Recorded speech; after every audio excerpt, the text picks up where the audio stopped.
Dy shtetet anëtare të Bashkimit Evropian, Greqia dhe Italia, si dhe një shtet jo anëtar, Shqipëria, firmosën marrëveshjen ndërqeveritare për TAP.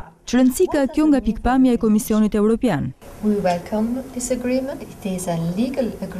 Ne mirëpresim këtë marrëveshje. Kjo është një marrëveshje ligjore midis tre shteteve, domethënia e të cilës është se në të ardhmen përmes këtyre tre shteteve mund të rrjedh gaz nga Kaspiku që mund të kalojë edhe në shtete të tjera.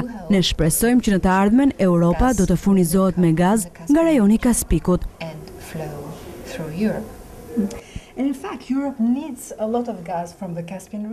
fakt, nëse dëgjojmë Parlamentin Evropian, Europa nuk ka nevojë vetëm për një gazcjellës nga Kaspiku, por të gjithë ata që mund të sjellin gaz prej këtij rajoni. Sa mbështet Komisioni Evropian këtë qëndrim? Dhe a do të jetë TAP sipas jush një nga gazcjellësa që do të furnizojë Europën me gazin e Kaspikut?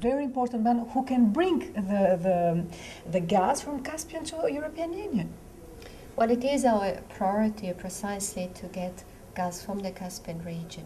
Për ne furnizimi me gaz nga rajoni i Kaspikut përbën prioritet, por vendimi përfundimtar merret nga Azerbajxhani. Deri tani ata kanë seleksionuar paraprakisht dy projekte, Nabucco dhe TAP. Sipas informacionit që kemi, autoritetet e Azerbajxhanit do të vendosin në muajt e ardhshëm se cili nga këto dy gazcjellësa ata preferojnë. Kjo varet shumë edhe nga volumi që ata duan të shesin. Për ne si Bashkim Evropian është i rëndësishëm që të ketë një gazcjellës të ri që të sjellë gazin natyror nga deti Kaspik në Europë, pasi në momentin që ai vjen në territorin e BE-s mund të shpërndahet për shtete që kanë nevojë.